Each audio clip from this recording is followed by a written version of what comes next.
Oh, hey, you get your damn hands off her. Think I ought to swear.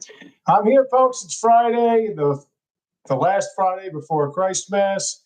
It's pouring rain, but it's very warm, and I love warm. Well, I just don't like freezing cold, and I certainly don't like snow. But I'm here today. I'm posting up a video right now about more Hollywood garbage. And I saw that there was during those gaming rigged awards that Larian Studios, oh, right on cue, buddy. Yeah, there you are, kid. I'm talking about Larian Studios and the concept of Larry Productions, whatever it is, and the concept. Now, let's trace this together. But yeah, we have an announcement of Divinity, a new game by Larian.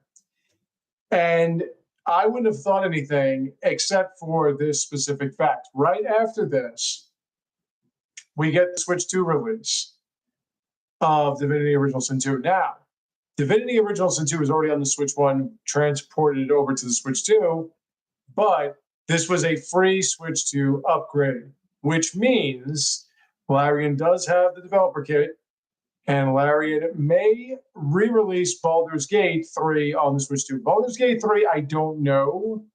I probably would get it because with Larian, it would be affordable and it would have a lot of content. But I don't know if I really want to get into that. Another Divinity game? Yeah. Yeah, I would totally get into another Divinity game because Divinity Original Sin 2, and I started a new game on that. I want to stream that when I'm done with Cyberpunk on Twitch. But that was one of the best role-playing games I certainly have played in the modern age. It was amazing. It is amazing. And I'm still trying to master this thing. I could barely get through on normal difficulty. So forget about honor mode and any of that tactician shit. I'm really trying to figure out how to exploit this game's mechanics. And it's one of the things I love about Divinity Original Sin 2 is you're supposed to be playing the new god. So you take whatever advantage you want. And really the thrill is figuring out exactly how you can become this unstoppable force without using stuff like telekinesis and a large chest filled with things, by destroying everybody without them even getting a chance to attack you back. It's really such an enjoyable experience. And the way in which you play your role as the character that you've chosen, it's like Baldur's Gate 3. See, that's the thing about Cyberpunk that I wasn't too big on when in comparison to Witcher 3, at least. Even Witcher 2. A lot of role-playing games, it's the ending that changes. See, that's one of the reasons why I'm a huge Fire Emblem fan, because whether or not the storybook version, Japanese role-playing game storybook concept is still there, where you more or less win acts to get to the next act and see where the story is going, the manner in which you put together your teams changes every time, or could, and how your relationships evolve with those. It does affect the ending per se and not so much the area you're in, but it still is more affected than most role-playing games, especially JRPGs. Like, for instance, you play a Bethesda role-playing game, it's the same game, no matter what you do. The only difference is what skills are you going to use? You're going to just run into stuff and bash it with a hammer? You're going to sneak around? Other than that, and there are ways to exploit that too, because Bethesda never makes a polished game. But other than that, the ending doesn't mean jack. It doesn't mean anything. Whether or not you save the world, you have no choice. You have to save the world. See, with Fire Emblem, you can choose what teams to put together. And seeing as how it is an intelligent systems turn-based game, that means a lot. It changes the experience overall. And as I said, it changes the final version, the last part of the story, because you see what every character had become. But with Divinity Original Sin 2, like Witcher 3, you change the outcome of the area. Now, to be fair, Divinity Original Sin 2 is very linear. Once you get out of one area, you can't go back, as opposed to Witcher 3, where you see the effect of the decisions that you've made in the areas you've been to. So that's what I was saying about Cyberpunk. The only thing that changes is what fixers set up jobs for you, and that's about it. The ending does change whether or not you want to be an engram or you don't. which is redundant. But the overall system itself stays the same. You can run over light posts and run people over themselves, and nothing really happens. The cops will chase after you, but that's about it. So I was kind of disappointed with that because I was hoping for something a little bit more. If you made the game smaller, made the map smaller, but gave me more of an effect overall in what was going on, that would have been nice. And even with the different backgrounds of your main character, it doesn't change how they speak, and it doesn't change anything other than every now and then there'll be a dialogue option. It's about it.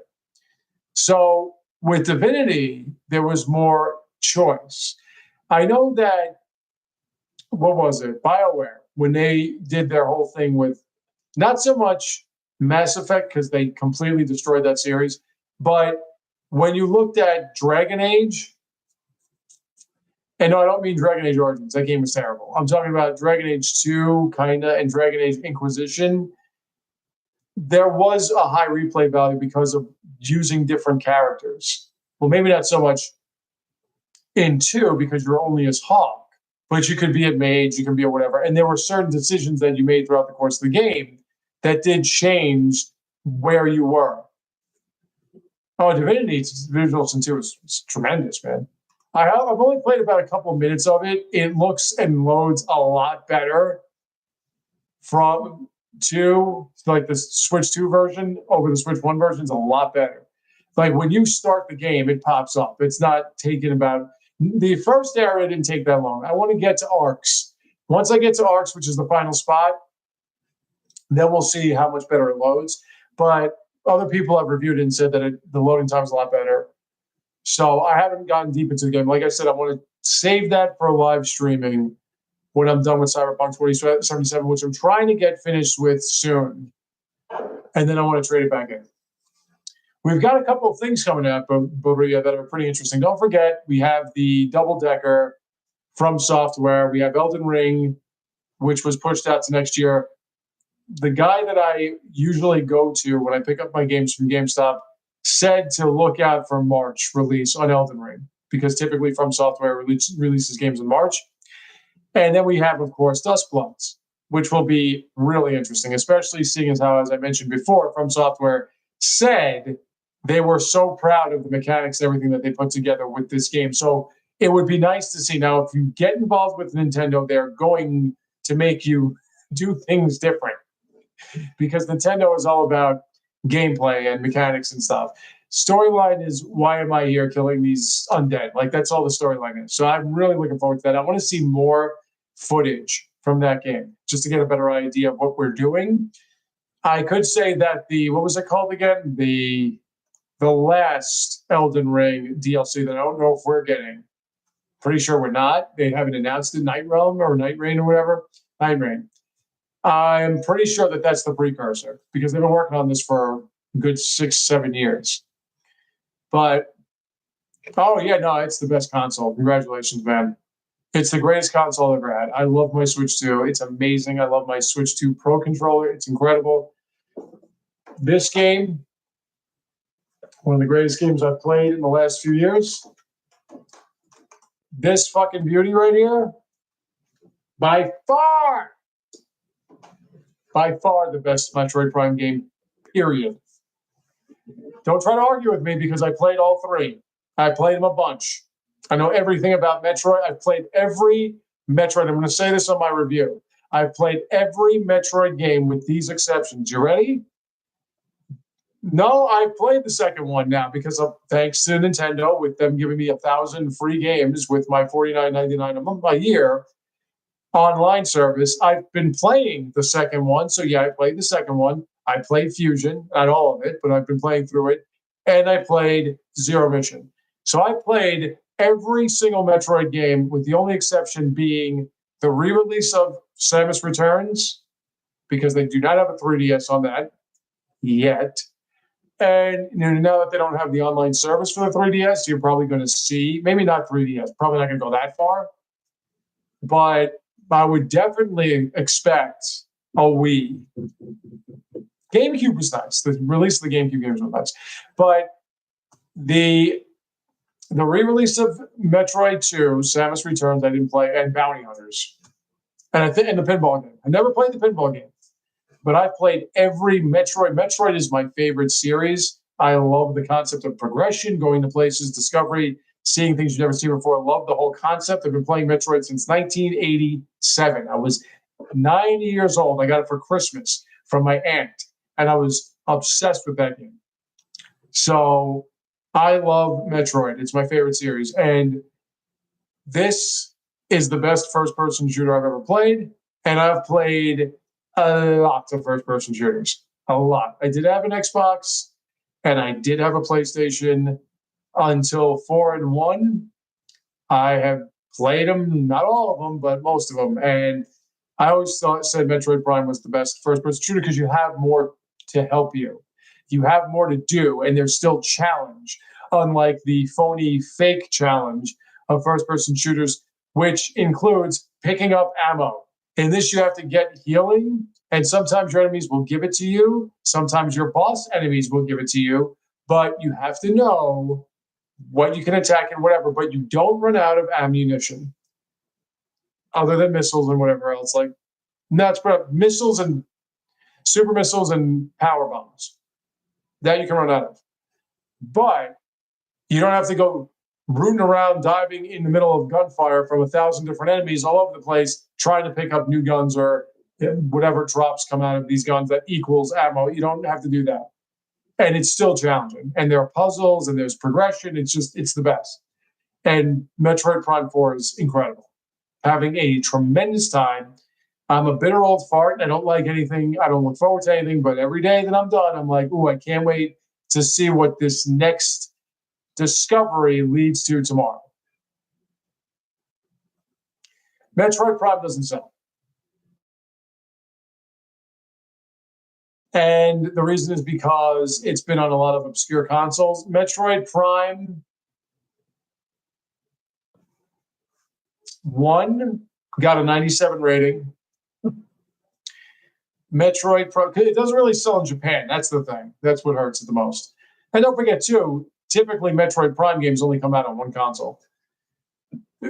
But Metroid Prime and Metroid usually don't sell. That's why they made a big deal about Metroid Dread, because Metroid Dread was the first Metroid game that really made money. Let me take a look. I've tried to look it up. Let me just take a look.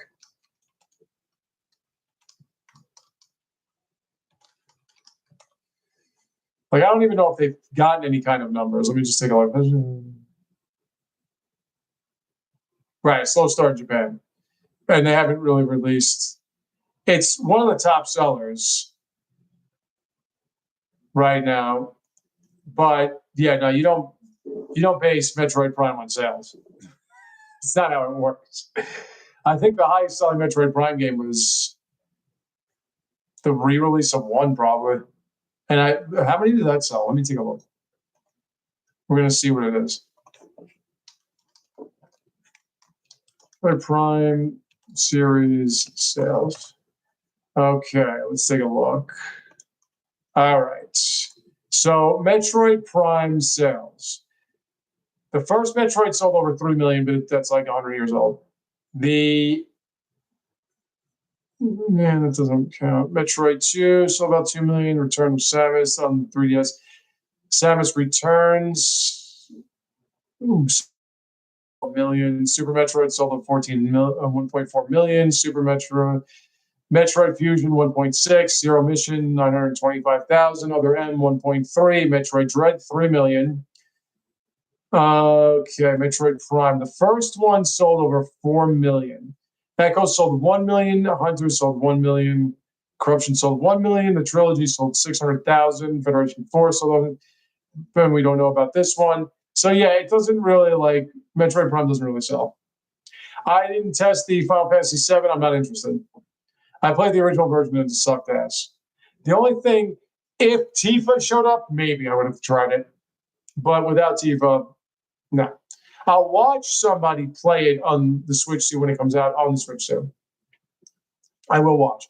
But I am long done with anything related to Square Enix or Final Fantasy especially. I just can't stand them. Their games are so... because what it is they keep trying to remake Star Wars, especially with Final Fantasy. There's always an Empire and there's always a rebel group and whatever. And their turn-based styles, which now have become action-adventure kind of dodge parry styles, it doesn't lend itself to good gaming. But yeah, no, I'm not. I have no interest. Is this not done uploading yet? God. But anyway, like I was saying, Metroid Prime 4, the first week it sold like 40,000, 20-something thousand in Japan. That's one of the reasons why they're talking about it, but it's been selling everywhere else. It'll be fun. It's number 3 overall in total sales numbers. And don't forget, Christmas is still on its way, so we'll see what happens this next week. A lot of people like to do some late buying. But yeah, for whatever reason, Metroid Prime just doesn't sell in Japan. I don't know why.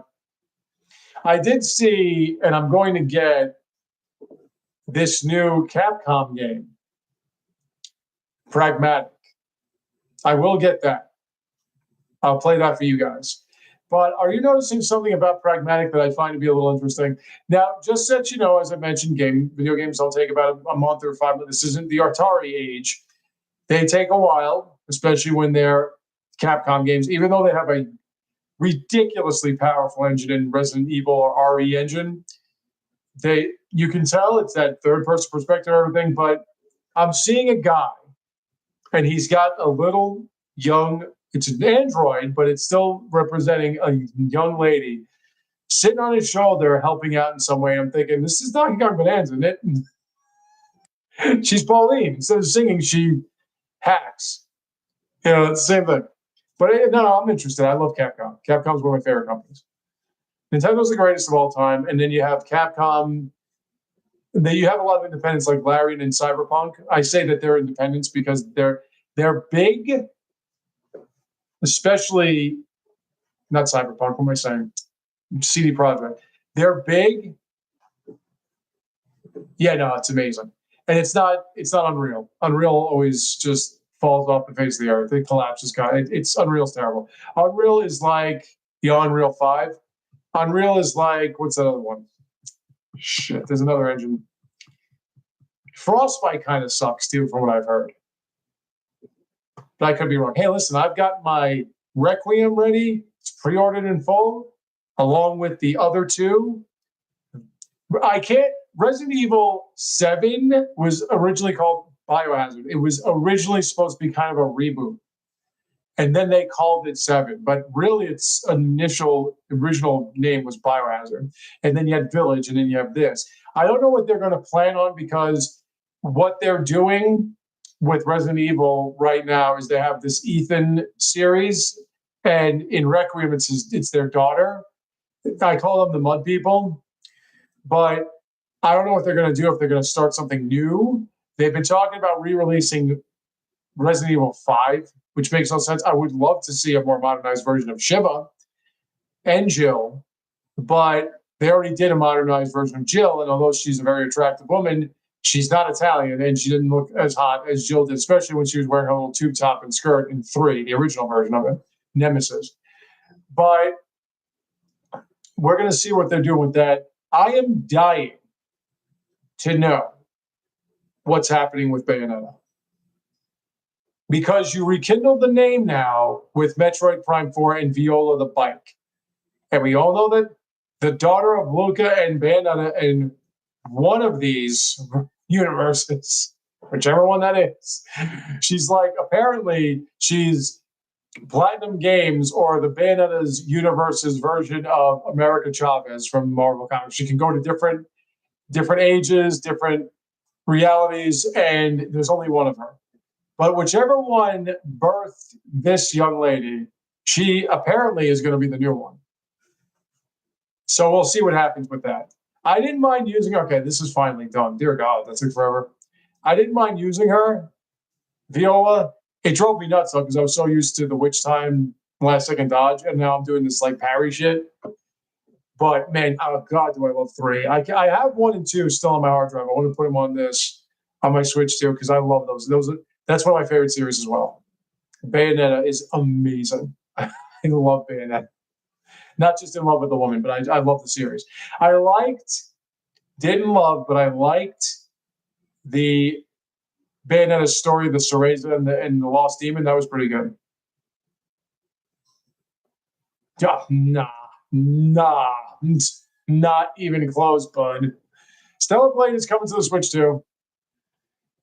Yeah, really? I'm just saying that Nintendo buying Bandai Namco, I forgot where it was, is big when it comes to From Software. I just want you to understand this. That is big. It's not Bandai Namco, but most of From Software's games are produced and what's the word? Well, most of them are produced by Bandai Namco. If a branch of Bandai Namco now belongs to Nintendo, Singapore, that's the one. Even though Singapore's been doing things directly with Nintendo, if a branch of Bandai Namco, Bandai Namco will never sell it. Bandai Namco can stand on its own 2 feet. It's got Pac-Man. It's got a bunch of shit.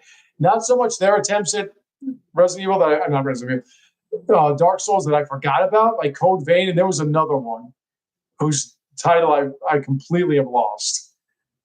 There was Code Vein, and then there was something else that they tried to do that was similar, where like furniture was coming to life with plants on their head. It was some weird shit. But they have a lot of other titles that are not specifically From Software titles, so they're not going anywhere. But that one branch being bought by Nintendo, I'm not saying I'm right. I could be completely off on this, but there was a point a couple of years ago, last year, where Sony tried to buy From Software, and From Software denied it, turned it down. I'm thinking that Nintendo and From Software have more than just this Dusk Bloods games going on. And if Dusk Bloods is specific to Nintendo, which I found out it will be because of the fact that Nintendo is funding it. So it's not Capcom releasing Monster Hunter Rise or Atlas and Sega releasing Shin Megami Tensei 5. This is a game that Nintendo is paying for. So it is their game. It doesn't sound exactly like Monolith Soft, but if there's a series to this, it's going to only be on Switch 2. So just think about that. That's the thing that's going to really put Switch 2 over the top. Because Switch 2 has been out for about 6 months, over 6 months, and sold about 4. From what we know from before, it's been 13 plus million consoles. What it will be after this coming week, if it's like 15 or 16 million, if it averages, and I'm not saying it will, but if it averages about 1 million to 2 million consoles sold per month, from this point on, it would only take about 4 years for this to become the highest selling console of all time. You know what would help that, or at least put some real serious charge, if From Software starts releasing exclusives on Nintendo? If there seems to be a partnership, it's never going to be Monolith. It's never going to be anything like that, which, by the way, Monolith is working on a new role-playing game. It's been working on a new role-playing game. I am killing to see what that's going to be. And they are talking about something for the 40th anniversary of Zelda, because they do work on Zelda games. I hope it's Ocarina of Time being re-released, because if it is Ocarina of Time being re-released, I'm going to make a video that's going to be, it probably should be a short. I'm going to say, I told you all that Ocarina of Time was going to be re-released, even though I used footage from a project. So you can go kiss my ass. Because I actually took down a video because people were just bashing me to no end about how I was just trying to get views and everything, which of course we all are. You don't post the videos that your mom can watch, and you post the videos so people will watch, so you can get yourself out there. I compete to win. And I posted a video because there was a channel that was right about the Switch 2 announcement, and a lot of the things that they were saying.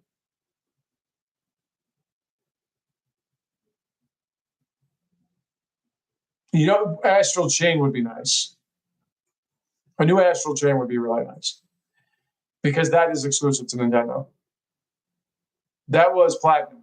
Platinum does a lot of exclusivity with Nintendo as well. Nintendo doesn't own Platinum, but Nintendo owns Bayonetta, which is why I have no idea how, what was it? Hero Wars, whatever, was able to get a Bayonetta skin.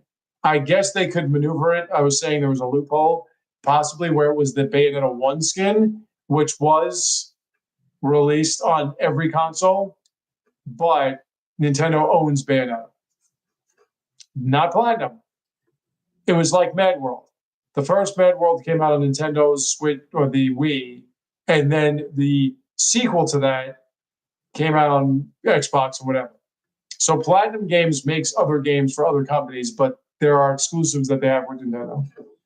So that's one of them, Astral Chain. That is something I would really like. I enjoyed the hell out of Astral Chain, except for the stealth missions and the final boss. Other than that, the women love the women. And the game itself was just so much fun. It was just so much fun. When I saw what it was building up to, I was going, oh, yes, you can do investigatory work. And then when I realized, hey, you're supposed to upgrade these Chimera that you have, it became even more fun. But that game I play on normal difficulty, and I never had to continue once, except for the stealth missions. And then the final boss, which I had to put every last bit of my efforts and whatever into stopping. But I still love that game. That was a great game. A lot of fun.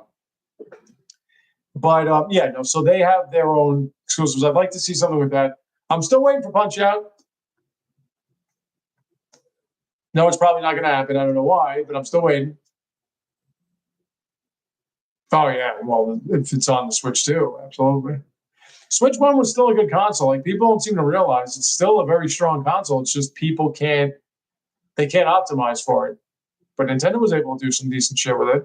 Yeah, because as I was telling you, when it's docked, it's a PlayStation 4. When it's portable, it's like a Steam Deck. So to make it change up on the fly is what the problem is. You have to have it downscale for each format. With the Switch 2, it's a PS5, Xbox, it's a PC gaming, gaming PC, whatever, when it's docked. But when it's portable, it's a 1080, it's a step down. So that's the downscale.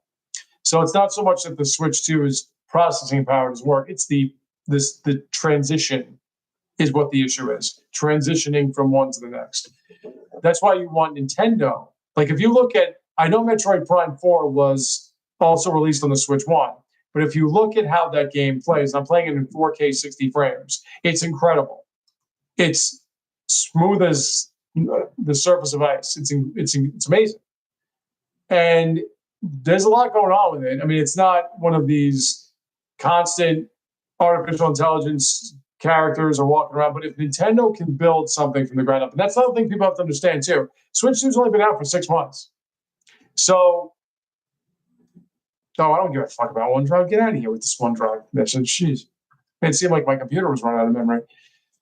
When the Switch 2 really has its feet wet, when it's really like locked in and whatever, the more people get the developer kits, the more that they are not transferring games to the Switch 2 as they are, the more they are capable of building on the Switch 2. See, this is why what you see with Capcom games, this is why Capcom games look so good on the Switch 2, because they were built with the Switch 2, like the newer ones were built with the Switch 2 in mind.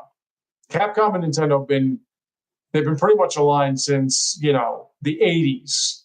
So if there's anything that Nintendo releases, Capcom's got a fucking inside track on it. It's just the way it is. And Capcom still owes Nintendo for releasing Resident Evil 4 and everything that was not just the Wii, because that was supposed to be a Wii exclusive. There's a handshake agreement that the new president of Capcom didn't know about. And because of that, it's not as if Nintendo's holding it over their heads, but it's more like, Capcom's got to make up for it. So Capcom, Bandai Namco, these companies are kind of, they already have like the inside track on it, on the hardware. Everybody else is trying to transfer these games over to the Switch 2 because they know it'll sell. I mean, if you look at the shitty Ubisoft games that have been re-released on the Switch 2, I'm guaranteeing that they're doing pretty well, in sales. I can look at that up too. Let me take a look. Let's see, Star Wars Outlaws, Switch 2 sales.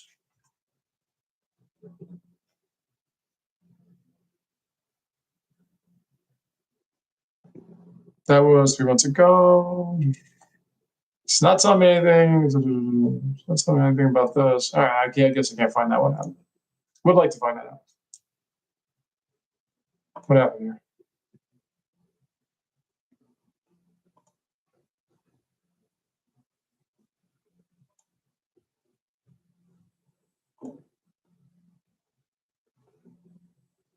What happened here? No, I want to see it.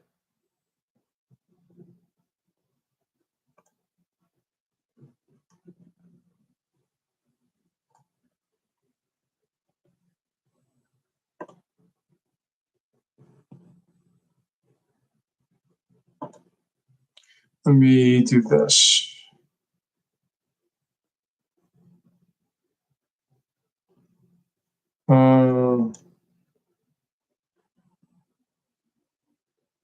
Whatever. Okay, anyway. So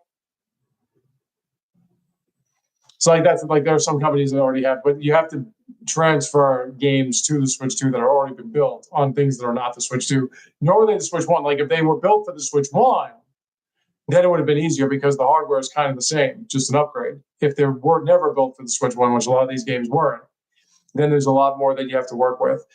But you'll see in the future, a lot of these companies will start building games for the Switch 2 specifically. And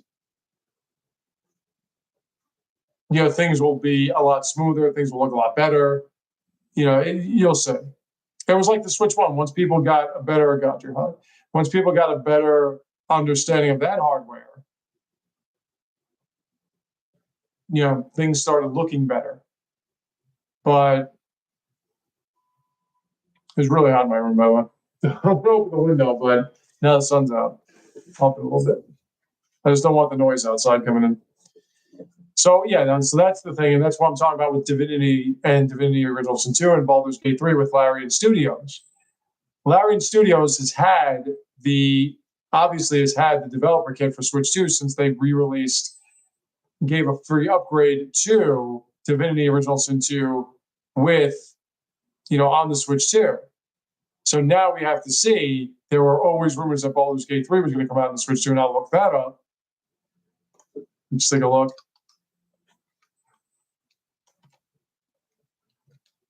Yeah, there we are. Right, that was that.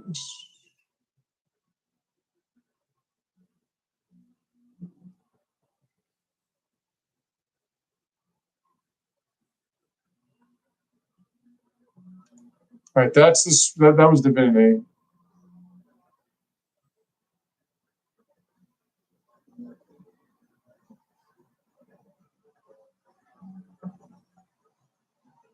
That's it.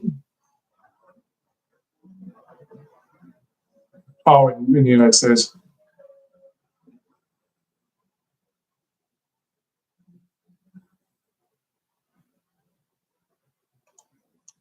Yeah, the United States bought more PlayStation 5s than Nintendo's in November, apparently. Not worldwide, though. Worldwide, Switch 2 still leads. But anyway, so that was what I was talking about. I was just trying to see if there was an update on anything related to Baldur's Gate 3 on the Switch 2. And I don't think I've seen it. The people are saying,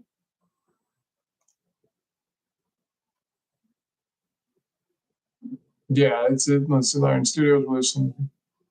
Yeah, like a lot of people are saying that it's pretty much a prerequisite or as a precursor. The release of Divinity Original Sin 2 is like a precursor. So we'll see. Yeah, like you have to have the developer kit first and then build for it. Then it looks a lot better. That's why there's a lot of this this downgrading thing that's going on, or the DSS, whatever they call it, or the key cards as well. First off, the SD cards can't hold more than 64 gigs or 60 something gigs. Secondly, because of the fact that the performance is lessened on the key card. Now, that's something else that we have to look at. Witcher 4 is apparently going to be released on the Switch 2 as well, because Cyberpunk Witcher 3, all these things got released. Like CD Projekt Red has released on the Switch 1. So now for them to be able to build something on the Switch 2, it's not a big deal. They had both developer kits. That's one of the reasons why Cyberpunk 2077 came out day one in the release of the Switch 2 and why it performed perfectly well. One of my friends was trying to tell me that it can get up to 40 frames per second, but there's a lot of stutter in it. And I'm going, I'm playing the game right before your eyes. Obviously, there isn't. Like every now and then, it kind of like has a little bit. But if you watch these games played on any console, including high-priced, high-powered PCs, they stutter, they have frame rate drop. This is just what happens. But, you know, CD Projekt Red and Larian, they have strong support with the Switch 2 right now. So we're going to see. We're going to see if Divinity, which has not announced any consoles just yet, if more comes out sooner or later, that it will be released on Switch. I don't see why it wouldn't. Switch 2 is on par with all these other consoles. So we'll see if that gets released on the Switch 2. We're going to see if Baldur's Gate 3 gets released on the Switch 2, as I mentioned, because of the release of Divinity Original Sin 2 being re-released and upgraded on the Switch 2. There is now a strong rumor that Larian's coming back with Baldur's Gate 3. This is when things get interesting. We've only had this console for about 6+ months, not even 7 months yet. And this is when you go to Nintendo of America or Nintendo of, you know, the UK or whatever, and you just see updates. There's like with the Switch 1, where there was always an update, and you'd go, oh shit, I didn't know about that. Oh shit, I didn't know about that. Like now with the Switch 2, you're going to see, you know, massive updates. There are a lot of things I don't care if they get released over. As I said, I don't know if I would play Baldur's Gate 3. I probably would or will, because of the fact that it will be out on the Switch 2. But I don't know if I would really want to get into it unless there's nothing coming around afterwards, because that seems, I'm not a Dungeons and Dragons thing, you know. And on top of that, that just seems like it's a hell of a lot of a commitment. But then again, Divinity Original Sin 2 is a hell of a commitment, and I enjoyed playing that game. When I see people play Baldur's Gate 3, I go, okay, this is something I can enjoy. So I love Larian. I love CD Projekt Red. I love Capcom. I trust them. I trust them.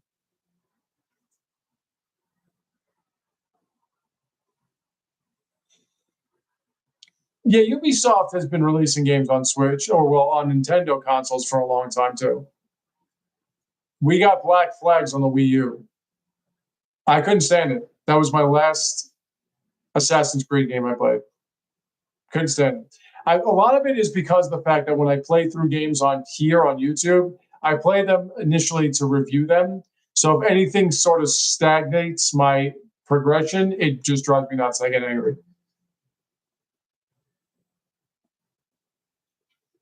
Yeah, Prince of Persia, which I couldn't stand. I couldn't stand that game. Even though it was a Metroidvania type, I just couldn't, because it just forced you to do two things you shouldn't have to do. But whatever. The whole thing with Ubisoft is they are usually in on the ground floor with this with developer kits and everything. So a lot, that's one of the reasons why, as I mentioned, they had those two games. But they said themselves, if they were able to build from the ground up their games instead of releasing them after the fact, that's the problem. A lot of these games are 2-3 years old, so you have to release them after the fact. If they said with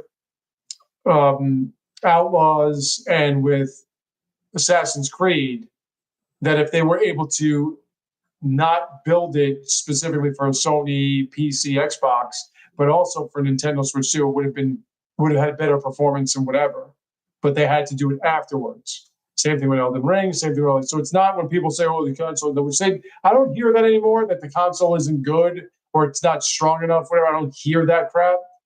But when people try to pull that on you, they don't know what they're talking about.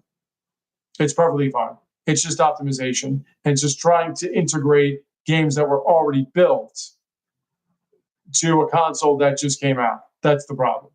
But now things are going to start getting built with the Switch 2 in mind. And that's when you're going to see increased performance and stuff. Because as I've mentioned, Cyberpunk 2077 is an anomaly. How they were able to do that on day one. It was released on day one.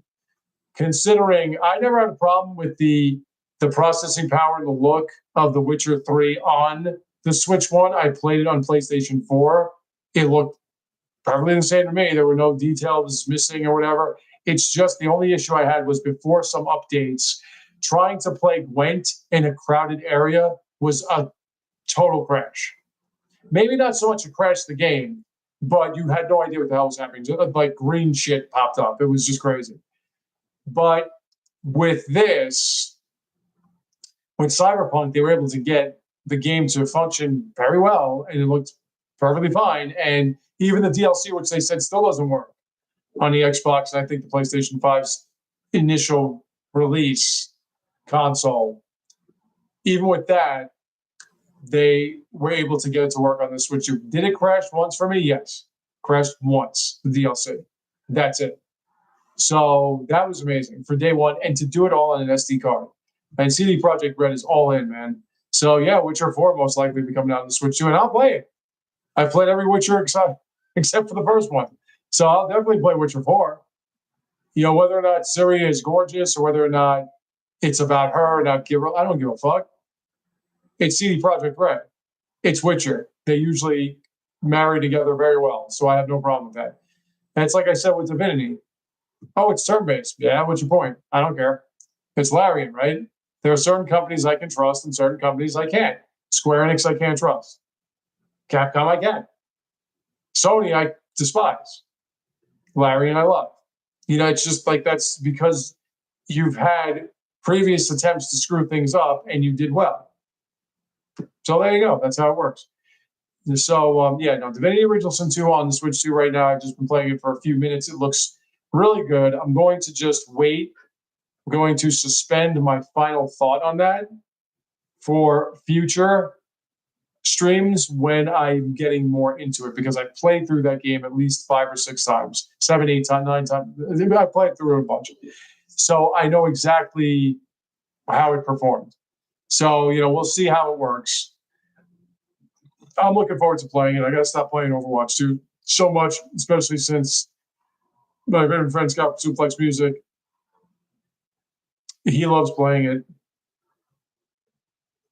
Yeah, no, I despise Sony. I despise Sony.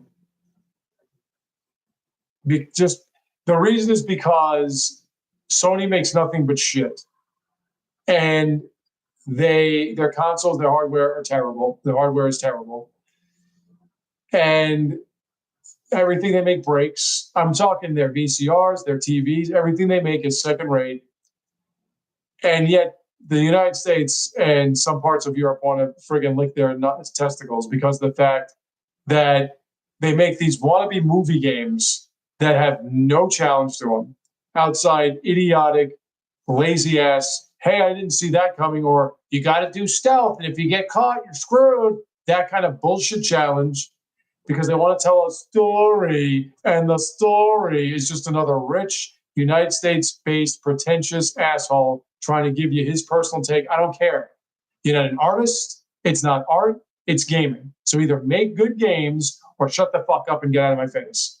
And anyone that wants to argue this point with me, I am pushing 50 years old. I've been playing video games for 40 years. If you want to have your hand held the entirety of the game and every now and then choose to fight a Valkyrie who is supposed to be a gorgeous woman in like barely any clothing taking you up to the heavens, but no, Sony's version, because they're so feministic, is I guess a female covered in armor with wings that are armor beating the ever-loving shit out of you, and that's your challenge. If you choose to accept it, you can totally beat the game with a lot of your walking simulator crap and more or less quick time events. But in case you want to feel challenged, we can break your wrists and knuckles on something that is just completely out of the world, moronically over the top, difficult, which is a complete contrast from the rest of the game, because the rest of the game was the only challenge you had is you were in stealth mode and got caught, or they were attacking you from behind and you couldn't turn around because the control sucked. And for people to keep making it seem like these are the greatest games ever, you need to take a walk. Okay? If you've got a problem with so-called AAA modern gaming, you cannot then say, well, it was great 20. No, it wasn't great 20 years ago. This form of gaming, the Silent Hills, the Metal Gear Solids, the Sony exclusives, this type, even to the point of BioShock Infinite, this type of gaming is what killed your gaming industry here in the United States, because too many people are trying too hard to write more stories that involved individuals that so-called video game critics weren't too keen on. And it's just that simple. So when you don't make characters like Joe or what was his name? What the hell was his name? Nathan Drake, who, by the way, the only endearing concepts of them was who was doing the voiceover acting, which is why I said in my previous video that I just uploaded today, writing is not voiceover acting. Those are two completely different things. If you like characters, tell me how you like Nathan Drake. And I played every Uncharted. I used to be an Uncharted fan until I played better video games. Tell me what was endearing about him. The fact that he was a man-child that couldn't stop treasure hunting, even though it wasn't getting him anywhere. The fact that he kept dumping a woman that, for whatever ungodly reason, written by a woman and everything, would not get the hint. The guy wants to go diving into tombs to find more gold for apparently saving his brother, which he never really did. That's what we found out in 4. And all she did was come running back to him no matter what the scenario was. Look, I get it, stand by your man. But when he's a fucking moron that keeps dumping you, stop standing by him. In fact, in the very first game, he leaves her stranded. And she comes running back to him. Such a mature, independent woman. Why? Because she's obnoxious? And on top of that, you had Chloe, who was voiced over by, I forgot her name, but my God, she voiced over Morgan from Dragon Age. She had one of the hottest voices I ever heard in voiceover. Her voice was extraordinarily sexy. And her character in 2 and 3, well, 2, she was friggin' on fire, man. She was so fucking alluring. Then 3, she was beautiful on top of it. So, of course, they manned her up in the spin-off with her and the other chick, the mercenary. What was her name again? I don't even fuck. From 4. But you have all this, you have these things where just move the stick while he's getting dragged around the whole, the desert plains behind a Jeep, or make sure you climb in the right areas as the train is falling off the mountain. You got all these, how the hell does he survive this shit? And it's just Nolan North being Nolan North. That's the only thing that saved those games. But you play these games, there's no challenge. You beat them. The only challenge, again, is having to find ammo while you're being shot up by 300 people at once. But aside from that, there's no challenge. It's just a storybook game trying to get you to the end to see how it all winds up. You get to the end and you go, well, that was disappointing. And the best part about it is when I played the second one the first time, when I got to the end, the voiceover acting was completely muted out. Bug. Because Sony sucks. Sony sucks ass. Sony, Square Enix, you suck ass. You're terrible. Stop making games. You suck at it. Oh, and Konami. Stop trying to make Metal Gear Solid. That's a shit series.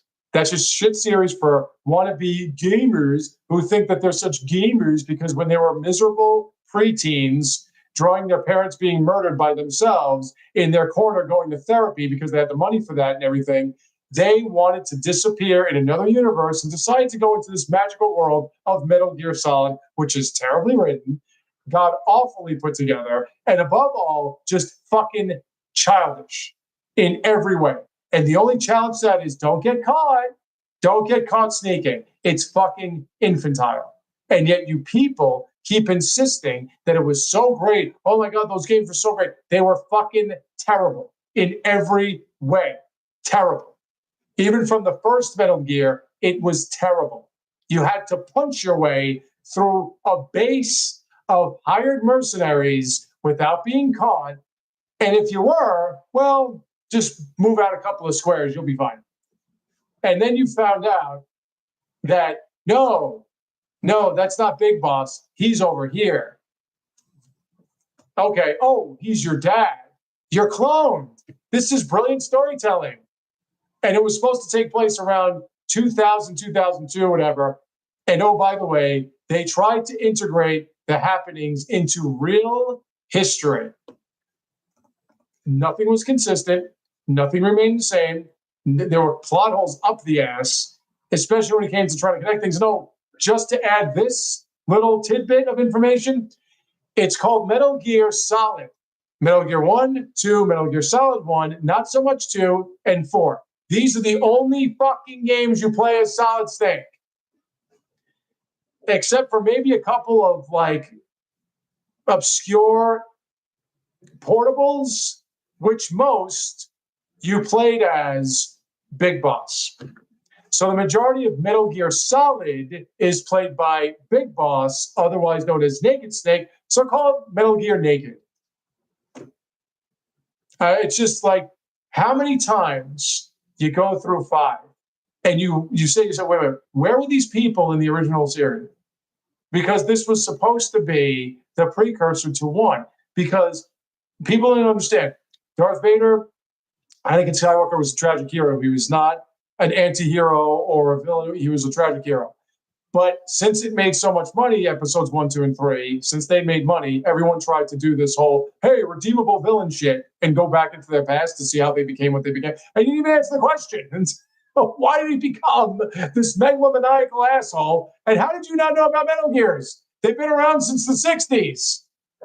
Like, it's just fucking stupid. And people insist that this shit's great. The worst is Death Stranding. My God. People talk about that being released on Switch. Yeah, you could take that. You could take that game and you could shove it up your ass. Because I want nothing to do with anything related to Hideo Kojima. Not when Konami's making games with him and not when he's making them on himself. No way. No fucking way. Take the tar whales and the baby attached to a capsule on your chest and the pizza boxes. Take it and run away with it because I want nothing to do with that crap.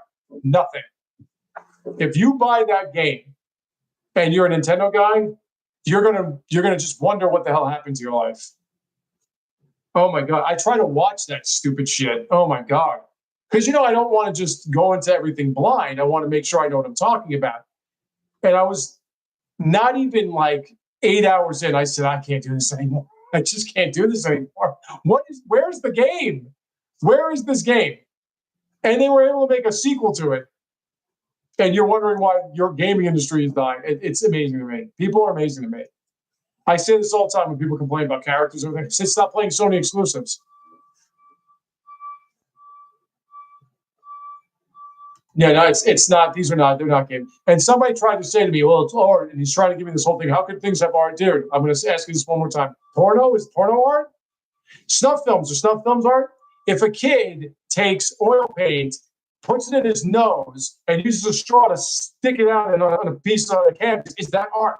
Art is earned, okay? It has to resonate. It can't just be what some geeks do and they want to take it too seriously. That's not fucking art, and it's not supposed to be. It's games, okay?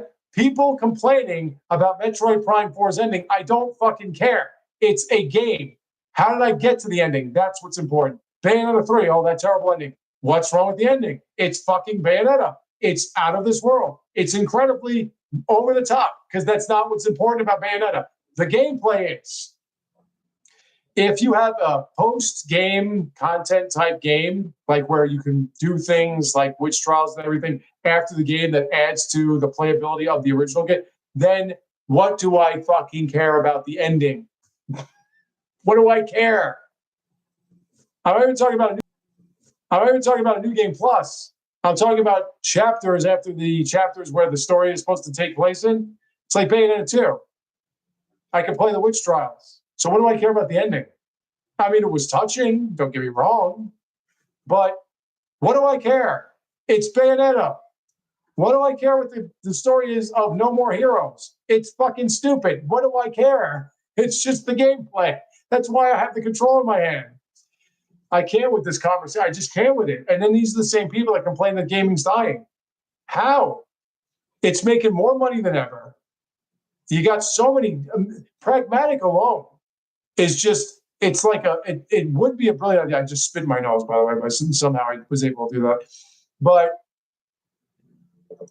the idea, it's new, right? So when you make a new game, like Donkey Kong Bonanza or Pragmatic or whatever, you don't like the characters or this, that, and the other thing. It's, they have to, they should go back to gaming when it was old, the 20 years ago. So then when you re-release games 20 years ago and make them better, oh, this is why the gaming industry is dead, because they can't do anything original. So which is it? You get something original, you don't like it. You get something old, turn new, you don't like it. If you get the old thing, you're going to act like it's the greatest experience you've ever had in your life. And then it turns out it's not that good. So what do you want? You don't want anything. You just want to complain. You just want to complain. You want to act like you're geniuses and you want to act like you predicted this and you didn't predict jack shit. You're just wrong. Just admit you're wrong and move the fuck on. So anyway, like I was saying, when I saw that report that the United States, once again, the United States, Japan is buying Switch 2s like there is no fucking tomorrow. They're buying Switch 2s like if they don't, they're going to lose their whole families and lineage and everything. They're taking these things off the shelves. And then the United States in November allowed PlayStation 5 to outsell the Switch 2. Like, you got to be fucking stupid. You have to be. Why are you buying a PlayStation 5 now?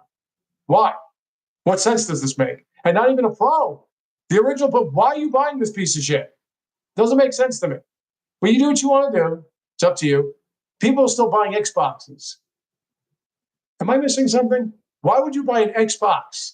Why do people release games on Xbox? It's obsolete. You have PC. That's one of the reasons why Xbox never sold. Because you have PC. Is it a cheaper version? I mean, yeah. But so is PlayStation. Now the Switch 2 is a cheaper version, an even cheaper version. So why are you going with any of these things?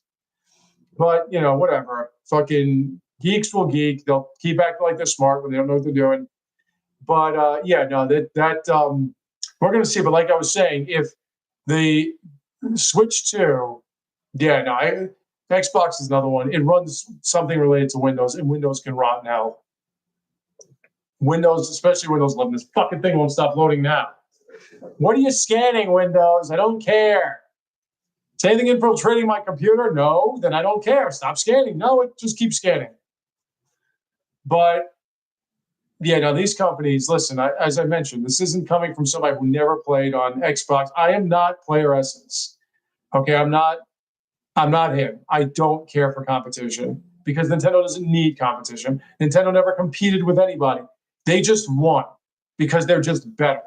And when it comes to playing something, when it comes to entertainment, the United States has no movies. The United States has no sports. The United States has nothing entertaining. If this is all I have, then give me European, give me Japan. I don't want United States. I don't want United States bias. I don't want anything reflecting the United States at all. I'll even take some Canadian if BioWare doesn't suck ass as much as it does now. In fact, I would play, even though BioWare has completely, for whatever reason, disconnected themselves from Nintendo. They've released one, well, not really. They have all their Star Wars shit and whatever, and their Dungeons and Dragons stuff on Switch. They never re-released a Mass Effect series. Now, Mass Effect is a terribly flawed gaming series. Terribly flawed. I loved it, but it was terribly flawed. Do not get me wrong. Especially with 2. 2 destroyed everything, and I'm not going to just blame EA on that one.